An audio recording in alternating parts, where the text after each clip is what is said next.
Hello friends, তোমরা সবাই কেমন আছো? আশা করি ভালো আছো। আমি তো ভালোই আছি। চলে এসেছি নিয়ে একটা ব্লগ নিয়ে, তো দেখতে থাকো। ছোট মেয়ের যেহেতু স্কুলের হাতের কাজ রয়েছে, আর বড় মেয়ের আবার আঁকা ক্লাসে ওর থালা লাগবে, সেই জন্য দেখো দুটো থালা দুটো প্রদীপ আমি কিন্তু বাজার থেকে কিনে নিয়েছি। যে যখন আমি বাজার থেকে কিনতে গিয়েছিলাম তখন কিন্তু ভিডিওটা করতে পারিনি। তার কারণ হলো সেই সময় বৃষ্টি হচ্ছিল হালকা হালকা, সেই জন্য তাড়াতাড়ি করে কিনে বাড়ি চলে এসেছি, সেই জন্য কিনে দেখাতে পারিনি। তাই তোমাদেরকে একবারে বাড়ি নিয়ে এসেই দেখালাম। তো প্রদীপটা একটুখানি ছোটো হয়ে গেছে, আর কি করা যাবে, যেহেতু আমি যেই দোকান থেকে নিয়েছি সেই দোকানে বড় প্রদীপ কিন্তু ছিল না। আর কি করা যাবে, সেই জন্য ছোটো প্রদীপই নিয়ে এসেছি। যেহেতু স্কুলের হাতের কাজ লাগবে ছোটোটা, সেই জন্য নিয়ে এসেছি। আর বড়টার যেহেতু থালাটা লাগবে, তাই ওই জন্য কিনে নিয়ে একবারই চলে এসেছি। আর এখন কবে আসবে সেও তো দোকানে বলতে পারছে না যে কবে নিয়ে আসবে তারা।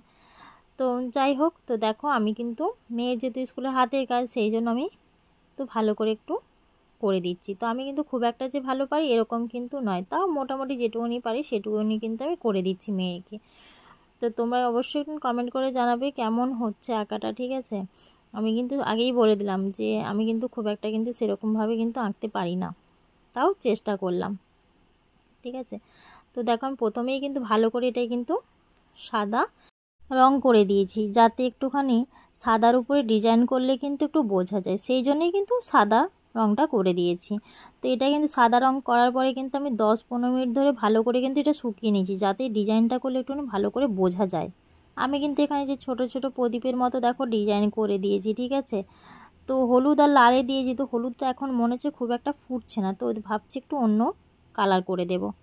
আর ছোটরা যেহেতু স্কুল থেকে কিন্তু বেশিরভাগ মাটির জিনিসই আঁকা দেয়, সেই জন্য কিন্তু ওকে মাটির জিনিসের মধ্যেই এঁকে দিতে হয়। ও তো ছোটো, ও তো আর এত ছোট ছোট ডিজাইন করতে পারবে না। আঁকা শেখে ঠিকই, কিন্তু এত ছোট ছোট ডিজাইন তো আর ও এখনও করতে পারে না। আর এখনও পর্যন্ত সেরকম ওকে ডিজাইন কিন্তু এখনও শেখায়নি আঁকার যে স্যার ওদের। তো আমি সেই জন্য আর কি একটুখানি চেষ্টা করছি ওকে করে দেওয়ার ভালো করি। তো কি করব, অতটা ভালো তো আর হয়ে উঠছে না, নিজেও বুঝতে পারছি, কিন্তু কিছু করার নেই। তো যেমন পারবো সেরকমই করে দিতে হবে। ওকে নাকি ম্যাম বলেছে মাটির প্রদীপেই কিন্তু করে নিয়ে আসতে হবে। ও সেই জন্য আগের থেকেই বলছে আমাকে কিন্তু মাটির প্রদীপেই কিন্তু করে দেবে, তো ভালো করে। তো যতটা পারলাম চেষ্টা করলাম ভালো করে করে দেওয়ার। তো আর কী করে, আমি তো প্রথমেই বলছি বড় প্রদীপ হলে যদি একটু ভালো করে করা যেত, ছোট প্রদীপ বলে একটুখানি অসুবিধে হচ্ছে। হ্যাঁ, মাঝে মাঝে একটু করে বেঁকে যাচ্ছে। তো যাই হোক, দেখো আমি কিন্তু এখানে যে সবুজ কালার করে নিয়েছি, করে তারপরে কিন্তু লাল দিয়ে একটু ডিজাইন করে দিচ্ছি। তোমরা হয়তো ভাববে যে দিদিভাই এগুলো কী এঁকে দিচ্ছ ওকে, কিন্তু কিছু করার নেই। আমি তো প্রথমেই বলছি বারবার করে যে আমি কিন্তু সত্যি খুব একটা পারি না। তাও দেখো ভালো করেই কিন্তু আমি যতটা পারছি চেষ্টা করছি করে দেওয়ার মতো ওকে, ঠিক আছে? প্রথমেই সাদা দিয়ে ফেব্রিক দিয়ে ভালো করে একটুখানি ওটা সাদা রং করে নিয়েছি, তারপরেই সব রকমের একটু রং দিয়ে ডিজাইন করে দিচ্ছি।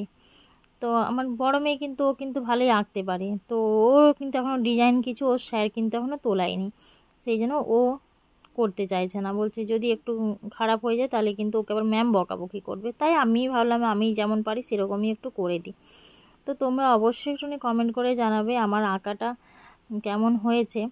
তো জানি খুব একটা ভালো হচ্ছে না, তাও তোমরাও কমেন্ট করে অবশ্যই জানাবে। তো দেখো এখানে কিন্তু হলুদ কালার প্রথমে আমি দিয়েছিলাম, হলুদ কালারটা দেখছি খুব একটা ফুটছে না, সেই জন্য ব্লু আর হচ্ছে দেখো আমি সবুজ কালার কিন্তু প্রদীপগুলোর মধ্যে একটু করে দিচ্ছি। যে তো আমার দেখো এখানে কিন্তু প্রদীপের ডিজাইনটা কিন্তু করা কমপ্লিট হয়েই গেছে।